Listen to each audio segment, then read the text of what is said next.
Si vous aimez le mystère, le paranormal, et que vous souhaitez en savoir plus sur les recherches en cours, eh bien restez avec nous sur Fréquence Évasion et découvrons ensemble en compagnie de scientifiques et de témoins les phénomènes que l'on dit surnaturels. Patience, c'est dans une poignée de minutes sur Fréquence Évasion. Fréquence Évasion. Fréquence Évasion. Dans quelques instants, la clé du mystère sur Fréquence Évasion. L'invité aujourd'hui, c'est Serge Perronnet, ufologue, et nous allons parler d'OVNI. À tout de suite. Partout, dans le Grand Sud, Fréquence Évasion. Fréquence Évasion vous informe sur votre région. Que se passe-t-il près de chez vous? Pour le savoir, cliquez sur Région et Office de tourisme. Bon séjour dans le Sud. Venez visiter le site Fréquence Évasion, www.fréquenceévasion.com. Fréquence Évasion, la radio qui fait parler les gens du Sud. Fréquence Évasion. Fréquence Évasion. Serge Perronnet, bonjour et merci d'être avec nous dans la clé du mystère. Oui, bonjour. Alors, vous êtes ufologue, vous vous intéressez au phénomène OVNI. Depuis combien de temps? D'abord, ufologue est un bien grand mot. Il faut bien donner une dénomination, mais bon, c'est vrai que je m'intéresse à l'ufologie depuis l'âge de à peu près mes 10 ans. Voilà, 10 ans, j'ai en 1954. Qu'est-ce qui vous a amené à faire des recherches et qu'est-ce qui vous a amené à l'ufologie? Quel a été votre cheminement? Eh bien voilà, sur Perpignan, lieu de résidence de l'époque où j'y ai vécu ma jeunesse, j'ai eu, disons, la chance, l'opportunité d'observer mon premier OVNI dans les années 54, années qui ont été extrêmement riches en événements ufologiques. Il y a eu la grande vague des années 54 et là donc, un soir, aux alentours de 21h, en plein été, 21h30 le soir, en compagnie de mon ami, nous avons vu apparaître un disque qui a surgi, si l'on peut dire, de très loin, qui montait comme une fusée du 14 juillet, qui est venue vers nous. Ça a duré à peu près 2 minutes. Mais c'était un disque extrêmement coloré, rouge-orangé, qui semblait tourner sur lui-même et qui nous est passé sur la tête, sans bruit, sans rien, assez gros. Ils ont apporté de main de la grosseur d'une orange, quand on met une orange à portée de main. Et ce phénomène nous a extrêmement marqué, si l'on peut dire, puisque à cette époque-là, il commençait à y avoir pas mal d'articles dans les journaux, qui étaient publiés, notamment sur Perpignan, où il y a eu un atterrissage Côte-Lassus, où un jeune d'une douzaine d'années s'est approché d'un OVNI qui était posé pratiquement presque centre-ville de Perpignan, dans les alentours, mais pas très loin du centre. Et donc s'est approché et a vu un humanoïde qui est rentré dans ce disque et qui est parti. Voilà. Donc à cette époque-là, on était quand même attiré.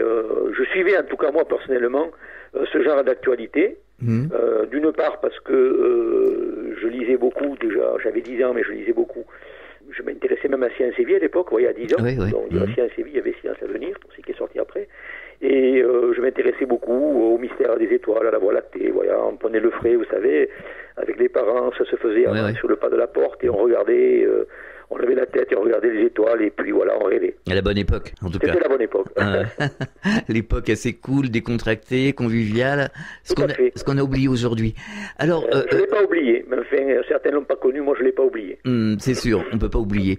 En fait, pour en revenir à cet OVNI qui s'est posé donc à Perpignan, dans le centre-ville, comment a réagi la presse? Est-ce que la presse s'en est emparée à cette époque-là? À cette époque-là, j'en ai un souvenir vague, mais il n'y a pas eu de gros titres. Il y a eu, je sais pas, un article sur 10 ou 15 lignes, parce que ça a été furtif. L'enfant a été apeuré, a eu peur, ça a été révélé, mais ça n'a pas, si vous voulez, ça n'a pas perduré. On n'en a pas fait une grande histoire, Mais voilà.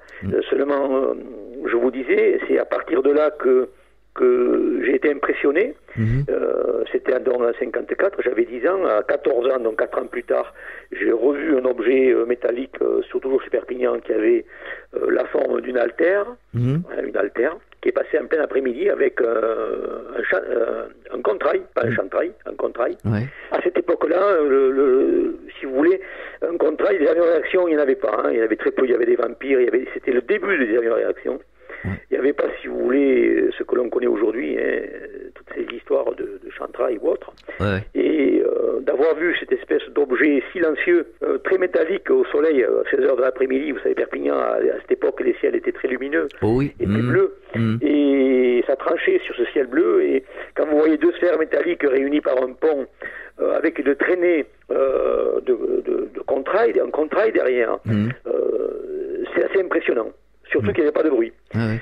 Donc, chemin faisant, les années sont passées, et 4 ans plus tard, à 18 ans, je vous dis ça, bon, c'est mes trois premières observations, pardon. Oui, oui. Jusqu'à 18 ans, donc à 18 ans, pareil, je me suis engagé dans l'armée de l'air. Pourquoi? Parce que j'étais attiré par l'aviation, par les avions, qui m'impressionnaient. Je me suis engagé dans l'armée de l'air.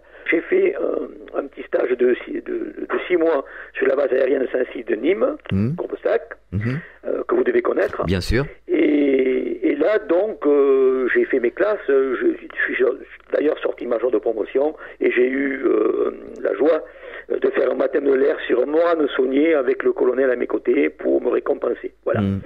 Et ceci dit, lors d'une garde montante, c'était le lendemain de la guerre d'Algérie, 62, nous avions encore le PM engagé à balles réelles, et lors d'une garde montante à minuit 1, minuit 2, l'heure du crime, comme on dit, minuit, c'est assez impressionnant. Mais mon attention a été attirée, pareil, comme une fusée du 14 juillet, vous savez, qui monte vers vous très rapidement, puis qui s'arrête, qui stationne. Et là, un disque toujours pareil, un disque rougeoyant, très orangé, qui s'est mis à tourner au-dessus de ma tête, sans bruit. Et là, le phénomène a duré à peu près 5 minutes. Ce disque s'est balancé un coup à droite, un coup à gauche, et à chaque fois qu'il se balançait, mettons, sur la droite, il prenait des élans, il montait, et puis s'arrêtait, et il montait en feuille morte, et en montant, comme on dit en ufologie. Vous savez, il y a des ovnis, des fois, qui tombent en feuille morte. Mais là, c'était le phénomène inverse. Ce disque est monté, progressivement par palier, pendant 3 ou 4 fois, et s'est arrêté au bout de 3 ou 4 minutes, n'a plus bougé, et puis d'un coup est parti à une vitesse fantastique, et s'est carrément perdu dans les étoiles. Je l'ai gardé à ma vue pendant plusieurs minutes. Ceci dit, lorsque la garde a été terminée, j'ai fait mon rapport sur un cahier de consignes, et j'attendais impatiemment, je dis ça, que le colonel de la base, tout au moins, puisque ça faisait quand même pas mal d'années que je suivais ces phénomènes, puisse me convoquer ou me dire, ah, tiens, monsieur Perronnet, vous avez vu quelque chose, c'était quoi, etc., puisque j'avais fait un rapport, et rien ne s'est passé. Ah bon? Voilà. Donc, motus bouche cousue, il faut savoir que même à l'époque du général de Gaulle, tout le monde était au courant des ovnis, le général était au courant, lui-même en avait vu en personne, donc il y avait des gens secrets qui étaient là, patents, qui existaient, qui étaient bien présents, omniprésents, et le public et grand public et les militaires eux-mêmes gardaient ce secret, et bien entendu, secret défense. Est-ce que d'autres personnes l'ont vu, cet objet? Oui, tout à fait. Alors, je voulais vous dire que le lendemain matin, nous étions à peu près 7 ou 8 militaires qui montions et descendions en garde montante tout autour de la base. Il y en avait qui étaient sur les miradors. Et effectivement, nous avons été à peu près 5 ou 6 militaires à avoir observé l'objet en même temps, oui. Ah oui, donc oui, tout à fait. quand même, hein. Là c'est une preuve. Oui, enfin une preuve visuelle, oui. C'est un plus, mais enfin, c'est toujours pareil, vous savez, ce genre de phénomène, il faut le vivre pour comprendre les effets qu'il peut y avoir, en tout cas, qui sont très forts, en tout cas de l'intérieur, des ressentis très forts, parce que même mon premier phénomène à l'âge de 10 ans, lorsque j'ai aperçu ce premier disque avec un ami, on était 2, il faut dire qu'on a toujours l'impression, en tout cas pour moi et pour d'autres, puisque j'ai enquêté beaucoup, pour tout le monde pratiquement, lorsque les personnes observent ce genre de phénomène, cela procure une impression, on a l'impression que ce que l'on voit est vivant, on a l'impression d'être observé, on a l'impression de vivre quelque chose d'intense. Voilà. Mais ça reste toujours un mystère, mais on a l'impression, je vous dis, que c'est intelligent, que c'est vivant et qu'on est observé. Oui, c'est assez surprenant. Hein. Ouais. Et la dernière expérience que vous avez vécue? Alors, la dernière expérience, j'essaie de me rappeler, c'était en 1999. Ah, c'est récent, en compagnie de mon épouse, qui, elle, n'avait jamais vu d'objet. Nous avons été témoins sur Nice. Je me rendais au Negresco pour une fois, disons, et peut-être la dernière. Je me rendais au Negresco puisque mon fils devait passer les concours de meilleur jeune sommelier de France. Et nous avions passé une nuit à l'hôtel la veille pour être très dispo, pourrait-on dire. Oui. Et là, pourquoi je vais vous dire ça? Parce que c'est une de mes dernières expériences, mais qui nous a marqué. Parce qu'il y a eu plusieurs phénomènes qui se sont produits en même temps. Ah oui. Le matin, aux alentours de 8h30, nous avions rendez-vous au Negresco à 11h à peu près. 8h30, lever matinal, petit déjeuner. Et là, pendant que mon épouse est partie chercher un plateau, des croissants, le café, etc. Et la gentillesse d'aller me servir le café, comme on peut dire, j'attendais tranquillement. Et dans la salle, d'un coup, la salle, disons, s'est entièrement éclairée d'une lumière blanchâtre non aveuglante. Oui. Une lumière très puissante, très forte, mais non aveuglante, étrange. Alors je pourrais dire une lumière qui se rapproche Des NDE. des personnes qui ont vécu les NDE. Tout à fait. Voilà. Alors bon, ça, je dis ça par expérience. Moi, j'ai pas vécu de NDE, mais je le raconte, je le dis parce que j'ai quand même témoigné, j'ai quand même vécu des témoignages avec des personnes qui ont vécu des NDE aussi. On le trouve aussi dans différents livres. Mais donc, j'ai eu cette surprise et c'est assez rapide et long à la fois. On n'a pas de temps, vous voyez, le temps n'existe pas. Oui, tout à fait. Et quand mon épouse est revenue, évidemment, comme je me levais et qu'on se levait, j'ai dit, j'ai rêvé, quoi, qu'est-ce que c'est Je lui pose la question, t'as vu? Mais j'ai rien dit, quoi, j'ai pas dit ni rien. Elle me dit, ah bon, t'as vu toi aussi? Eh ben oui, mais j'ai dit, t'as vu quoi? Eh ben, elle me dit, une lumière blanche. Ah ben c'est bon, donc je suis pas le seul. Donc j'ai pas rêvé. Et donc nous avons vu en même temps cette pièce qui s'est éclairée abondamment, cette lumière blanchâtre. Et étonnamment, il nous a semblé que les personnes présentes, il y en avait une dizaine peut-être, qui déjeunaient aussi, n'ont eu aucune réaction, ou n'avaient rien vu, ou elles n'ont pas été incommodées, je sais pas. Donc on a déjeuné, on est parti donc aux alentours de 9h du matin, valise dans le coffre, rangement des appareils photo, puisqu'on en avait pris pour l'occasion, n'est-ce pas? J'avais un Nikon F3 manuel, mon épouse avait un jetable, non assez facile. Pas un jetable, un appareil qui se recharge facilement, mais vous voyez, qui est facile. Et en rangeant son appareil, il fait tomber son appareil par terre, il s'ouvre, les piles tombent, elle les ramasse précipitamment, elle rentre les piles à l'intérieur, mais elle en oublie une. Il devait y en avoir 2 ou 4, je sais plus. Il manquait une pile. Bon, mais on s'en est pas aperçu. Donc on part, on prend la direction du Negresco, arrivé face à l'aéroport, perpendiculairement à l'aéroport. Mon épouse me dit, parce que c'est moi qui conduisais, elle me dit, t'as vu, regarde un ovni. Et là, effectivement, face à moi, à 11h, il y avait un ovni de forme lenticulaire, doré, couleur or, extraordinairement beau, de couleur or métallique, et qui stationnait au-dessus de l'aéroport. Et donc, j'ai dit, Mess, alors il me dit, mais arrête-toi. Alors, bon, c'est pas facile, on roule, donc je trouve un moment pour m'arrêter, je mets le clignotant, je dis, vite, l'appareil radio, bon, mes lunettes, bon, évidemment, parce que, voilà, et elle prend son appareil, et elle appuie, rien se passe, mais ça marche pas, je comprends pas, ça marche, évidemment, il manquait une pile, bon. J'ai dit, vite, passe-moi le Nikon, qui était derrière, elle me passe le Nikon, le temps que je règle le Nikon, parce que c'était un manuel, que je mette les lunettes, entre-temps, que je regardais en même temps, on voit un avion en bimoteur. Bon, j'étais dans l'aviation, j'ai fait l'aviation, donc je savais ce que je voyais. Un avion bimoteur à peu près de 30 mètres, 35 mètres d'empennage, qui décollait, un bimoteur, et allait à l'encontre justement de cet ovni qui stationnait. Et on avait l'impression, on se dit, mais s'il continue, ça va être le choc, quoi. Ils vont se percuter. Bon, évidemment, vous savez, il pouvait passer derrière, on ne sait pas, mais enfin, tel qu'on le voyait, on avait l'impression qu'ils allaient s'entrechoquer. Et au moment donc où j'ai pas pu prendre de photos, au moment arrivé à peu près à 30 mètres de cet ovni, l'avion continuait toujours, bien sûr. L'ovni a plongé dans l'eau d'un coup, a disparu carrément, a plongé dans l'eau, mais à une vitesse énorme. Et l'avion a continué tranquillement son train-train. Bon, arrivé donc devant l'aéroport, je dis ça dans les minutes qui suivaient, puisque ça c'était en roulant. On a commencé à voir 2 ou 3 véhicules de gendarmerie qui sortaient. On a continué. Et arrivé au Negresco, on est arrivé un petit peu en avance. Mais c'était à peu près 11h moins le quart, etc. Mais le gros problème là-dedans, c'est que entre le fait qu'on est parti vers les 9h30, 9h45, à 11h, il nous manque alors 11h moins le quart, il nous manque à peu près 1h30 ou 2. Ah oui. Donc on a eu un temps manquant. Et là, impossible de se rappeler. Je me suis ravisé, j'ai essayé de comprendre, puis c'est pas le premier coup. Mais je pense sincèrement que lorsque nous avons eu cette lumière blanchâtre à l'intérieur, l'OVNI était déjà au-dessus. Ah oui. Pas très loin. Et en principe, quand tu as des témoignages comme ça de lumière forte, en principe, il y a abduction.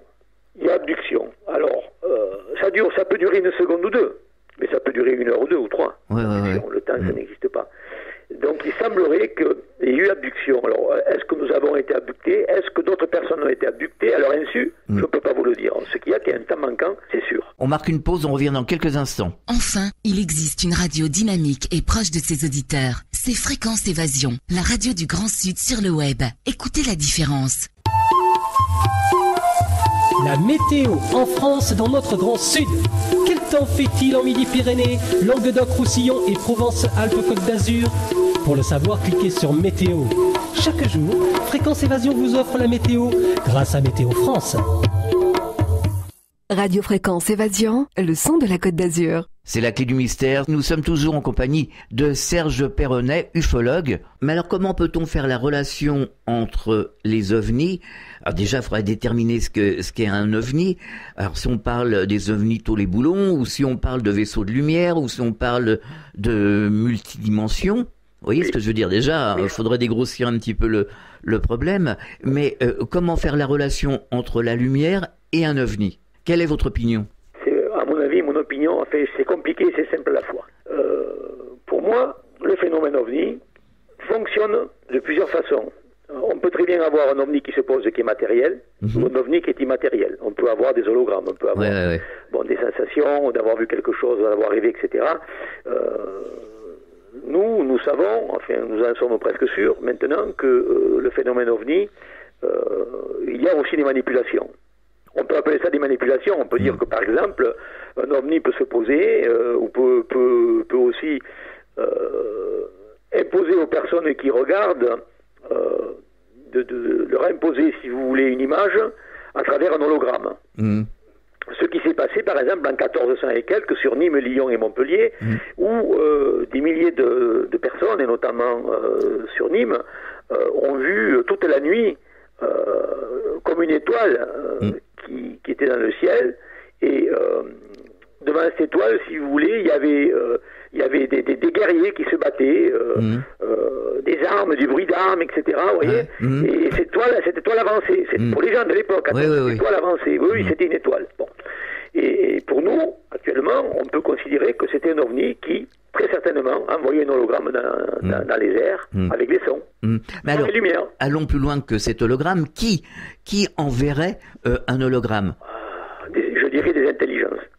Oui, là on va se perdre, parce que Je dirais, non, on peut se perdre et on peut ne pas se perdre. Pourquoi? Parce que le phénomène ovni peut être considéré comme maléfique par certains, bénéfique par d'autres.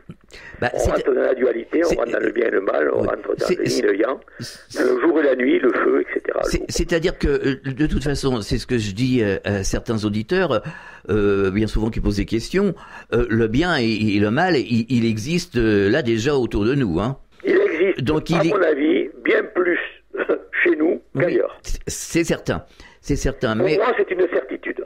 Alors, ce que je trouve regrettable, c'est qu'il y a beaucoup de gens qui focalisent justement, alors sans aller rejeter évidemment les problèmes négatifs, c'est pas ça. Le côté mauvais, négatif. Oui, mais qui focalisent. Alors beaucoup par les Alors bon, mais j'ai bien compris la question. Vous voyez ce que je veux dire à laquelle vous voulez m'amener, et je le comprends très bien, parce que ce sont des questions qui reviennent souvent, et puis auxquelles je réponds de la façon suivante. Quand il y a des personnes qui sont un peu désemparées, ou des personnes qui se droguent, etc., qui sont désemparées dans la vie, des jeunes comme des moins jeunes, ou qui sont désemparées parce qu'elles ont vécu certaines atrocités, qui peuvent être réelles ou pas réelles, qui peuvent être, pour certains, considérés comme étant psychopathiques, dans des psychopathes. J'avais un cabinet, quand j'ai connu mon épouse actuellement, qui est à mes côtés, et que j'ai connu depuis 20 ans, je me suis remarié, j'avais un cabinet de parapsychologue, donc un observateur de parapsychologie qui était au 50 boulevard Gambetta à Nîmes. J'ai encore ma plaque, j'ai repris ma plaque qui était sur la porte, etc., vous savez, parapsychologue. Et les gens venaient sur rendez-vous. Donc je recevais des personnes dans mon cabinet, certaines venaient, me prenaient pour un psychologue, etc. Ce n'était pas du tout ça, c'était parapsychologue. Et je me suis intéressé à partir de ces moments-là, surtout à Carl Jung et non pas à Freud, où Jung est un peu mon niveau de chevet. Je me suis intéressé à certains moments aussi, certaines personnes que vous connaissez, peut-être Jacqueline Bousquet. Ah, j'attendais pour la citer, justement, Jacqueline Bousquet, bien entendu. On en parlera tout à l'heure. Sri Aurobindo. Ouais. Bon, après, on rentre, si vous voulez, dans autre chose, hein, peut-être ces phénomènes qui sont négatifs, je vais vous dire, ce qui est en haut est comme ce qui est en bas. Bon. Ah ben tout à fait. Pour moi, c'est clair. Mais en bas, je pense que c'est pire que ce qui est en haut, même si en haut, c'est... Oui, tout à fait. Parce que nous sommes quand même pas très recommandables à l'heure actuelle. Mais il ne faut pas avoir peur. Je dis toujours aux gens, n'ayez pas peur. Ah, tout à fait. Nous avons encore un président dernièrement qui disait, la République française, et qui disait, il y a quelques années, n'ayez pas peur, n'ayez pas peur. Il a dit maintes reprises. Bon. L'avait-il dit peut-être, je ne sais pas pour quelle raison il disait ça, mais moi je dis n'ayez pas peur, parce que la peur déjà, c'est pas bon. Deuxièmement, le négatif, à travers ce vécu, qui peut être traumatisant, puisque je me suis coupé d'abduction, puisque aussi pareil, j'ai fait pendant 4-5 ans des enquêtes sur les abductions, des soi-disant implantés ou abductés, un phénomène qui est extrêmement complexe et difficile à traiter.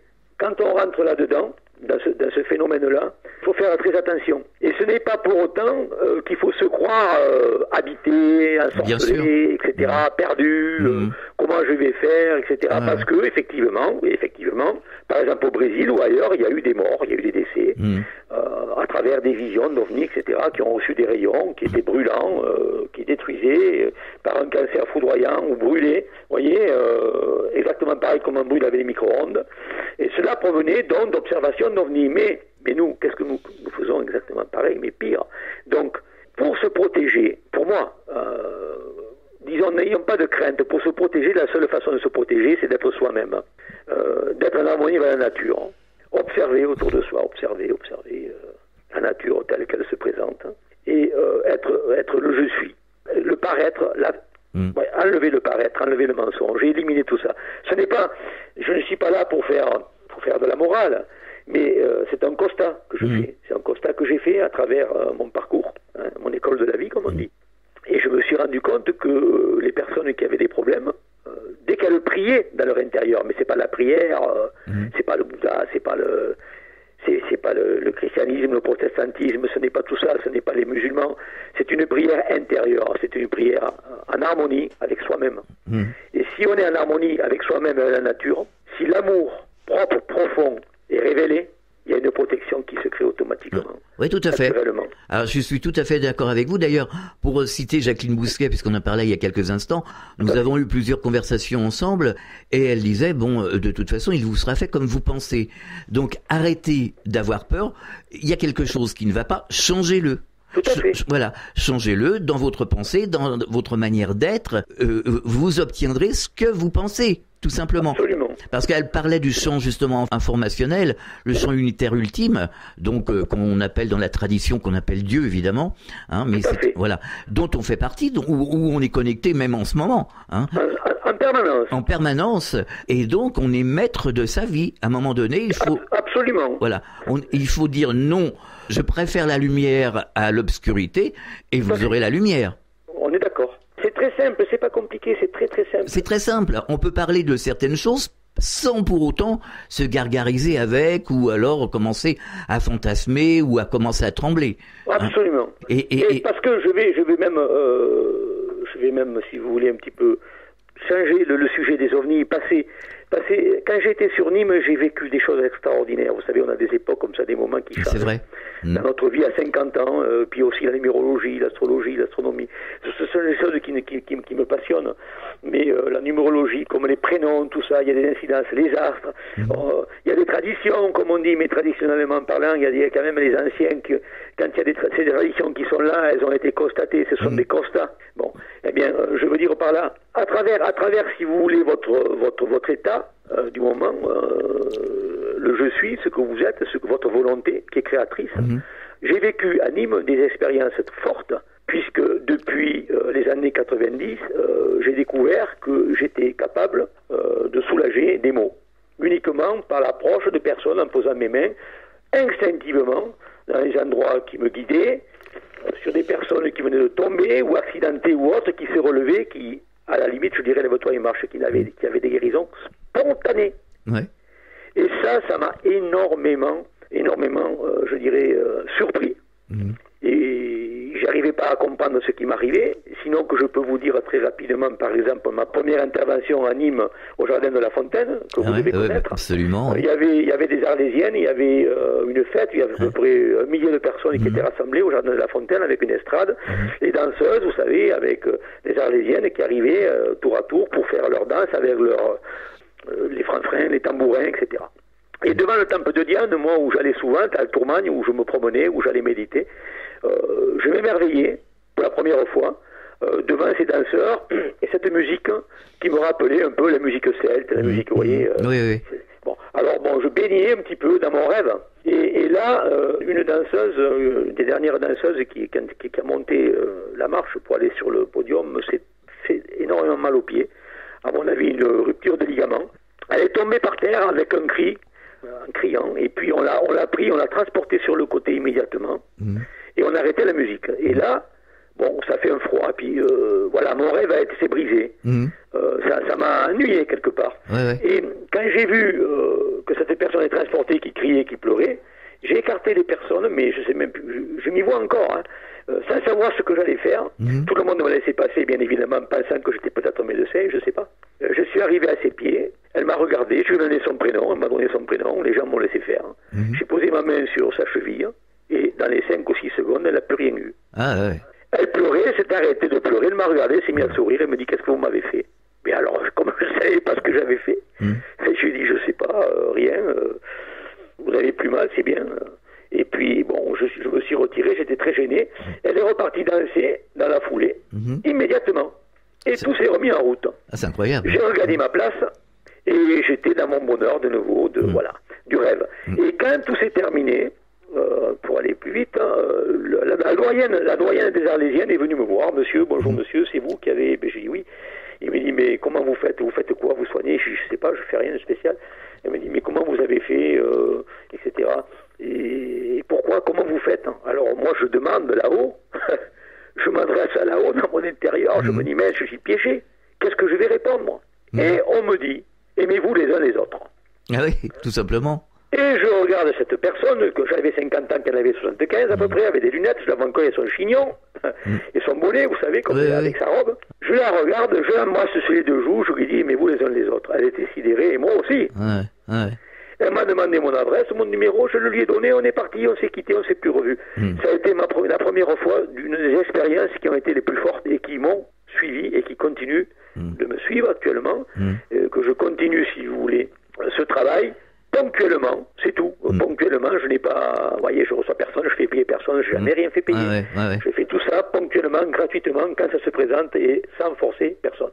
On marque une pause, on revient dans quelques instants. Vous écoutez Fréquence Évasion, Midi-Pyrénées, Languedoc-Roussillon, Provence, Côte d'Azur.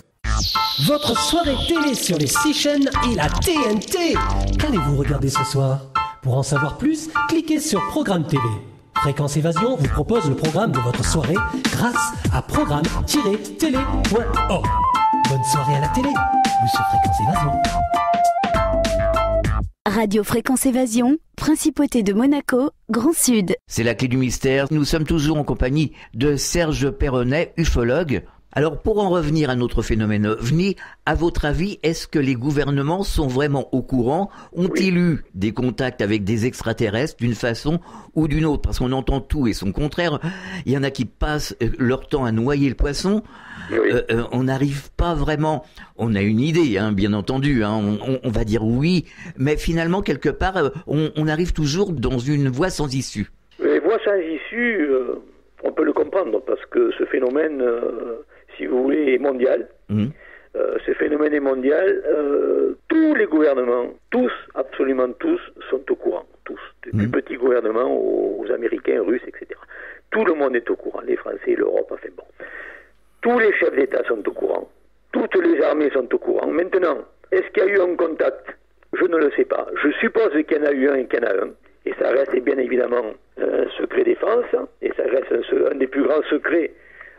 Évidemment, puisque bon, le rapport Cometa, des généraux qui ont parlé, que ce soit Letty, que ce soit De Mauer, dernièrement, tous les généraux, y compris les plus grands chefs d'État, et que ce soit depuis Eisenhower etc.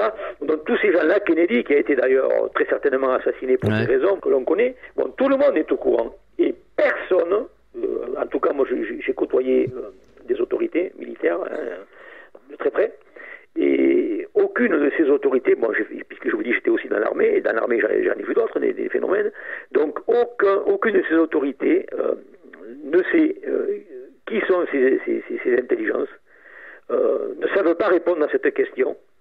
Et maintenant, est-ce qu'il y a à l'intérieur, à NSA, à l'intérieur de la NASA, des approches qui ont été faites, et puis, je sais pas, des utilisations de technologies aliens, et puis qui sont là pour nous tuer avec les chantrailles, avec nous empoisonner, les morgelons, enfin, on peut se faire des tas d'idées comme ça. Alors, moi c'est simple, je vais vous dire ce que je pense, et puis, encore une fois, il ne faut pas avoir peur.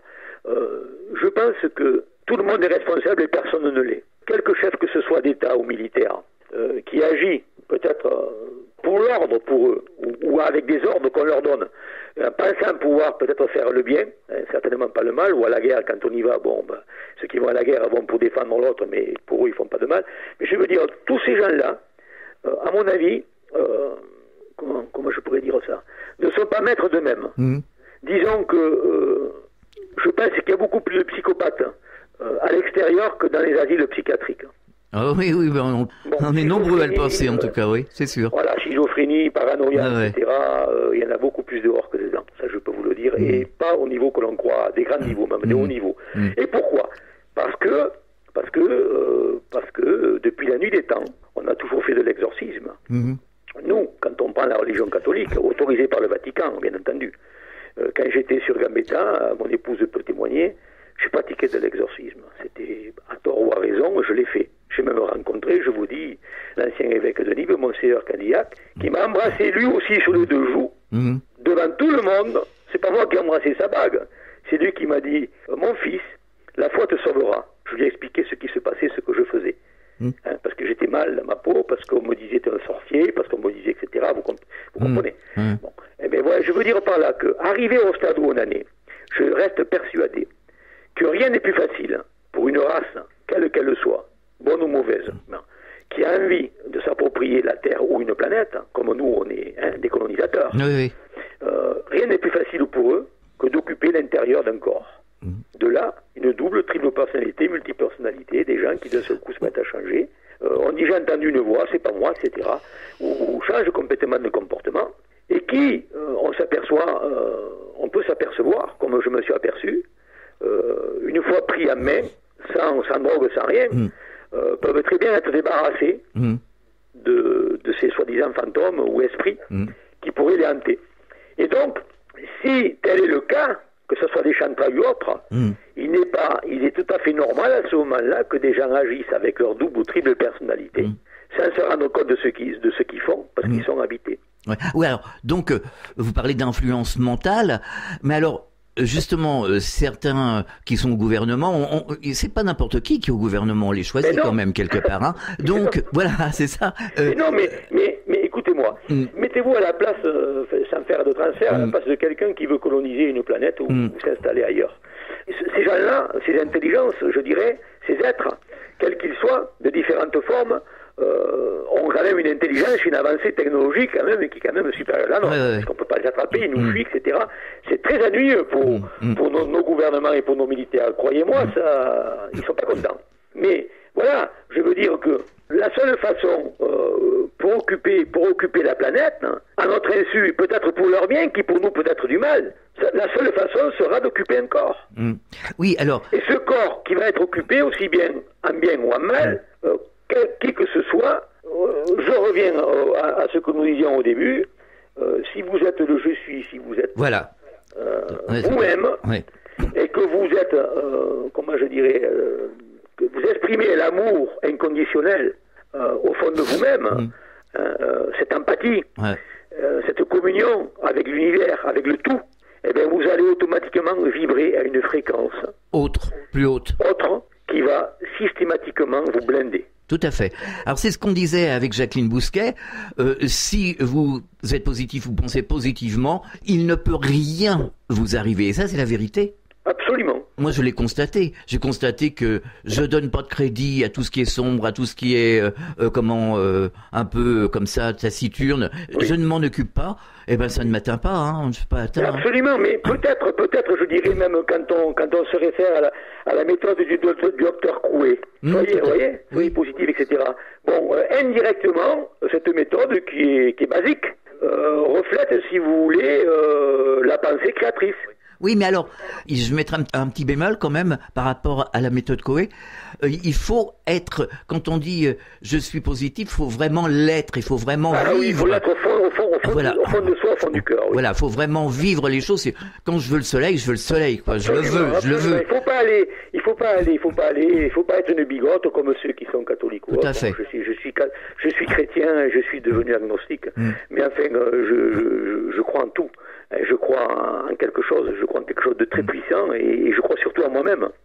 Et c'est ce qui fait notre force, qui peut faire notre force. Et c'est la seule façon de se protéger. Oui, tout à fait. Il n'y en a pas d'autre. Et quand je ramassais même sur Nîmes des drogués ou autres qui me disaient qu'ils soient musulmans ou autres, enfin musulmans, que je veux dire qu'ils soient d'une race différente, il y avait des noirs, des arabes, etc. Mais c'est pas un problème, ça on s'en fout. Pour moi, tout le monde c'était pareil. Et les gens, il y en a beaucoup, quand je les ramassais de par terre et je leur expliquais, ils me disaient toi, comme quand j'étais en Afrique, hein, je vous assure, en Afrique c'est pareil. J'étais en Afrique, quand je suis arrivé en Afrique, au Sénégal, quand je me suis posé en avion à Dakar, c'était incroyable. D'abord, j'ai pris l'avion, il n'y avait que des Sénégalais. Je me suis trouvé bizarre. On était peut-être sur 300 ou 400 dans le Boeing. Là. Ça fait drôle. Parce qu'on n'est pas habitué. Moi, je n'étais pas habitué. Hein. Et arrivé là-bas, j'ai vu que des noirs, mais je les voyais tous blancs. Et je n'ai jamais été attaqué par personne. J'avais ma croix autour du cou. À l'époque, j'avais une croix noire. Et mon copain me disait, mais t'es fou, tu vas te faire attaquer. Mais jamais on ne m'a touché un seul cheveu. Et quand je rencontrais des personnes dans Dakar, ou ils me parlaient, il m'a mené dans des cafés où j'aurais pu me faire couper 10 fois le cou. Il me payait à boire gratuit et il me disait, toi, t'es quelqu'un de bien. Parce que ces gens-là déjà savaient lire à travers la pensée. Tout à fait. Ils sont très très forts. Et donc je disais, j'ai vu en arrivant des personnes toutes noires et quand je suis revenu en France, que j'ai débarqué à Roissy, je n'ai vu que des personnes toutes noires à la mer. Et c'est une expérience extraordinaire que j'ai vécue, qui m'a fait toucher du doigt. Pendant le peu de mois que je suis resté là-bas, je vous assure, c'est comme si j'étais resté des années en Afrique. Toutes les personnes que je rencontrais, je voyais défiler leur vie, je voyais le passé, je voyais l'histoire, et en même temps, toutes ces traditions, j'étais à l'île de Caravane, etc., qui sont tout à fait différentes des nôtres. Et puis, parce que, bon, ce sont des situations, il y a l'Orient et l'Occident, c'est pareil, on n'a pas les mêmes mentalités. Alors nous allons rester justement dans les ondes positives. Nous avons fait une émission il y a quelque temps avec Yvan Poirier de la Presse Galactique. On entend souvent parler de la Confédération Galactique. Nous avions évoqué à plusieurs reprises dans cette émission, notamment avec Anne Givaudan, récemment avec Serge Nazar, et certains expérienceurs qui ont vécu de NDE, notamment Nicole Drault, en état de décorporation. Ils sont revenus avec des informations, à savoir que d'autres planètes étaient habitées, dans d'autres dimensions, dans des dimensions diverses. Est-ce que ces informations vous parlent ? Elles me parlent, bien évidemment qu'elles me parlent, et je suis certain de cette réalité. J'en suis vraiment certain, seulement il faut se méfier, c'est que nous, l'être humain, même si on voyage, par décorporation ou autre, ou par voyage astro, ce qui m'est arrivé et qui m'arrive encore, nous restons des humains sur Terre, et ce que l'on peut vivre ailleurs, pour l'exprimer, on peut l'exprimer autrement, et pas forcément, on ne peut pas forcément l'exprimer avec une vérité telle qu'on devrait le faire, parce qu'on n'a pas les mots, et parce que aussi notre cerveau peut imaginer, malgré tout, des situations qui sont tellement fortes, voyez-vous, que pour quelqu'un qui est en face et qui vous écoute, eh bien, c'est difficile à comprendre. Oui, mais alors, par exemple, entre Anne Givaudan, Serge Nazar, Nicole Drault, qui a vécu son expérience de décorporation de NDE en 1968 quand même, elle avait 26 ans, donc elle était à des années-lumière de tout ça. Elle est revenue avec les informations, et ça colle aujourd'hui. Elle m'a parlé encore la semaine dernière, on a parlé ensemble, elle m'a dit oui, on m'a emmené dans un vaisseau de l'autre côté, dans la lumière, parce qu'elle était dans la lumière, Elle voyait tout, hein, elle avait une vue d'ensemble, elle voyait la tête. Tout à fait, mais c'est extraordinaire.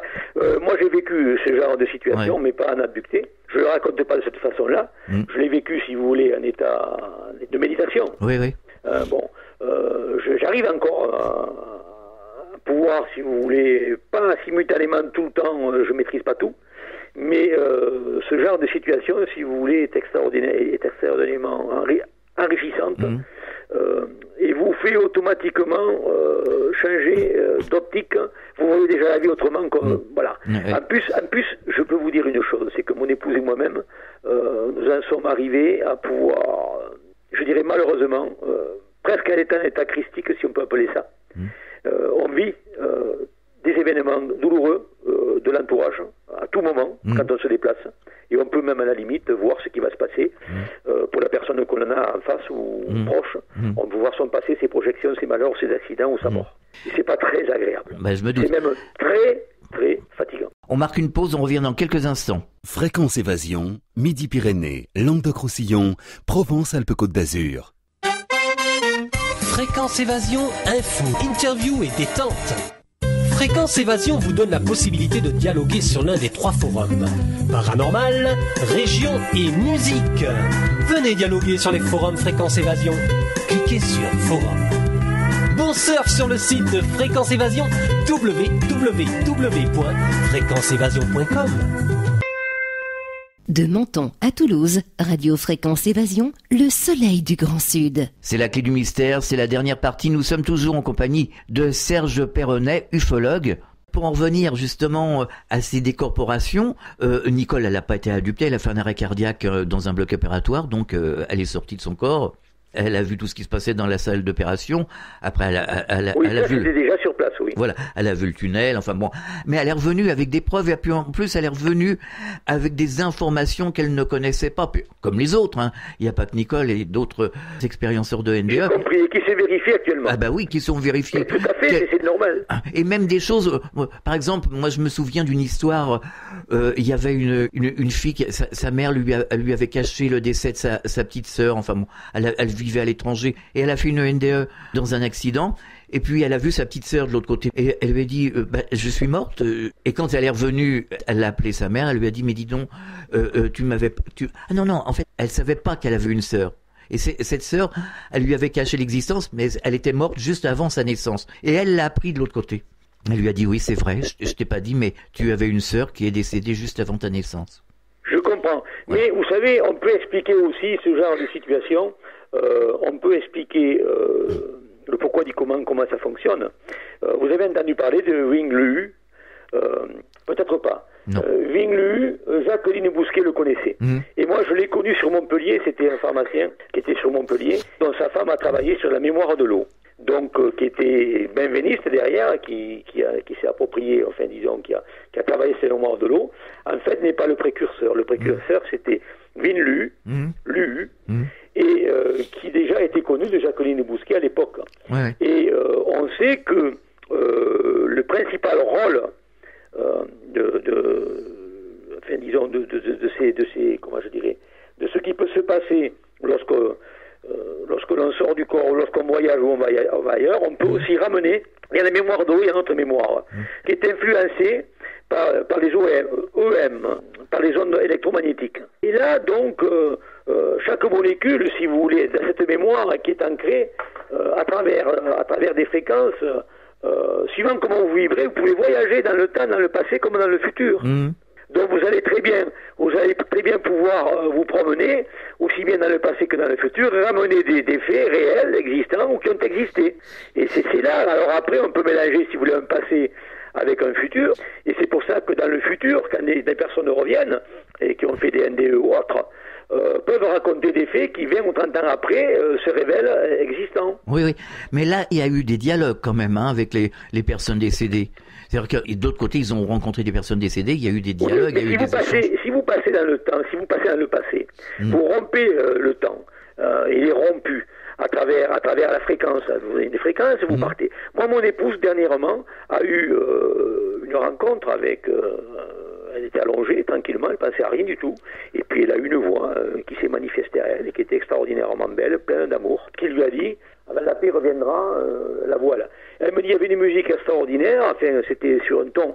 Et voilà, donc je veux dire, elle a vécu quelque chose comme ça, qui l'a atteint au plus profond d'elle-même, et elle lui a dit, mais tellement elle pleurait, et il dit, mais comment je pourrais faire pour venir vers vous, pour mieux vous voir, pour mieux vous palper, pour vivre ce que vous me faites vivre, qui est si intense.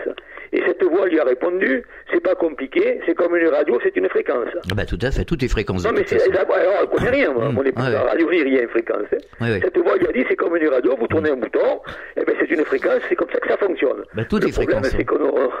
Le problème, c'est pour trouver la bonne fréquence, et voilà, c'est ça le problème qu'on a, c'est qu'on ne maîtrise pas, on n'a pas tous les atouts. Même ici, on est sur des fréquences bien particulières. Hein. Absolument, les couleurs sont des fréquences, nous vivons, la Terre vit sur une fréquence de 10 ans, 12 Hz, 100 Hz, qui évolue avec le temps, évidemment. Et il y a des gammes de fréquences, parce qu'on est contenu dans cette gamme de fréquences. Absolument, le cerveau a une fréquence, le cerveau va les ondes alpha, bêta, gamma, etc.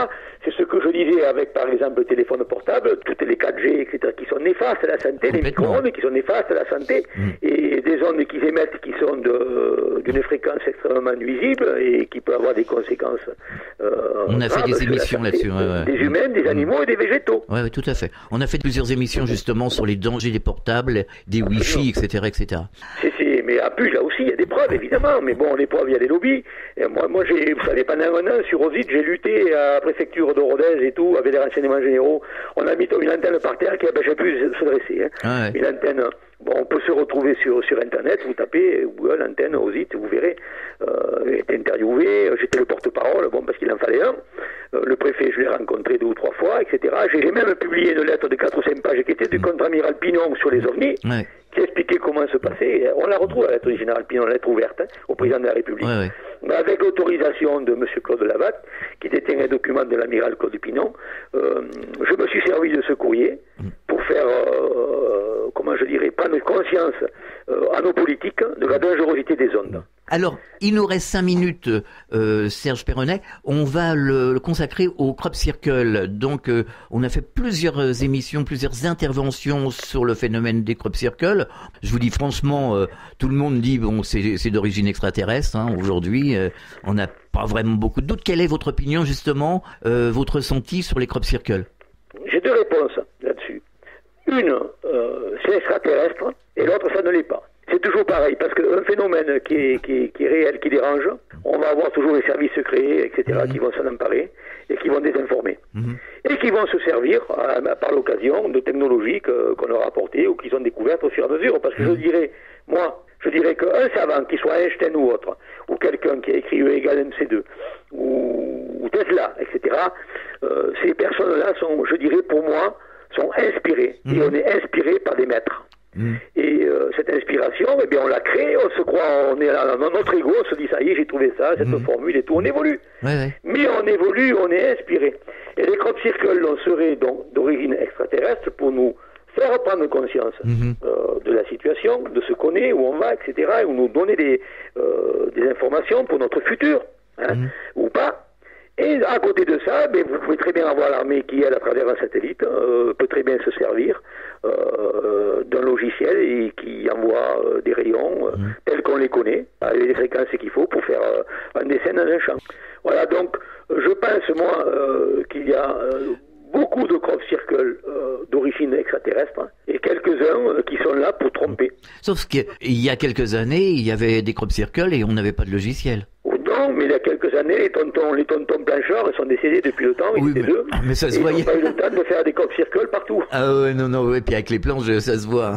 On le voit. Tandis que vous savez, faire un crop circle avec 200 cercles, etc. Non, ça n'a rien à voir. En une nuit, alors que c'est interdit, avec des lampes de poche et tout, essayez de le faire là-bas, vous verrez les petits les fusils. Non, ça n'a rien à voir. C'est toujours pareil, on essaye toujours de noyer le poisson avec des explications de gamins, quoi, hein, finalement. Hein. Tout le temps, oui. Alors, quelle est votre actualité, Serge Perronnet? Est-ce qu'il vous donne des conférences? Est-ce qu'on peut vous retrouver sur Internet? Écoutez, la question est bonne, dans la mesure où actuellement nous avons créé, mon épouse et moi-même, une association qui s'appelle Cercle ufologique et paranormal, parce que l'ufologie, il n'y a pas que de l'ufologie, il y a du paranormal. Le paranormal aussi intéresse beaucoup de personnes. Et me semble-t-il, le paranormal est lié à l'ufologie. Et donc nous avons créé cette association, Cercle ufologique et paranormal. Nous créons des repas tous les mois pour certains d'entre nous. Les cercles ufologiques sont surtout consacrés aux abductions et aux abductés, ou présumés abductés, présumés implantés. Nous avons des groupes de recherche qui sont en train de se constituer, de mieux s'apurer, puisqu'on travaille déjà, on commence à travailler avec des psychiatres, avec des docteurs, des psychothérapeutes, etc. Parce qu'il y a des gens qui ont besoin d'assistance, et puis c'est quand même, on ne peut pas faire n'importe quoi. Donc notre travail, c'est celui-là, on a une association, donc qui est ouverte maintenant, qui fonctionne. Et tout le monde peut y venir, tout le monde sera bien accueilli. Nous avons d'ailleurs Kevin qui a fait une excellente première conférence sur les crop circles et qui va continuer le mois prochain, je crois, à faire sur les abductions. Il y a beaucoup de monde qui est intéressé. Alors, est-ce qu'on peut vous retrouver sur Internet? Alors, sur Internet, c'est New Ufologie et Paranormal. Donc, on tape sur un moteur de recherche, Google, par exemple? Google, oui, New Ufologie et Paranormal. Et là, vous allez automatiquement tomber sur Facebook, quoi, si vous allez sur Facebook. Oui. Mais sur Facebook, surtout. Mais on doit le trouver sur Google, mais sur Facebook. Donc, nous avons déjà actuellement plus de 2600 membres en 3 mois. Oui. Donc, vous voyez, c'est jeune et c'est très dynamique. Et nous avons de plus en plus de monde qui nous rejoignent, notamment des Espagnols, des Brésiliens, des Italiens, etc., des Français, des Allemands. Cela commence à devenir international. Nous commençons à être bien connus. Serge Perronnet, merci d'avoir participé à la Clé du Mystère sur Fréquence Évasion et je vous dis à très bientôt. Eh bien, c'est moi qui vous remercie, Fréquence Évasion. Je suis très heureux d'avoir participé et à bientôt peut-être. À bientôt, au revoir. Fréquence Évasion.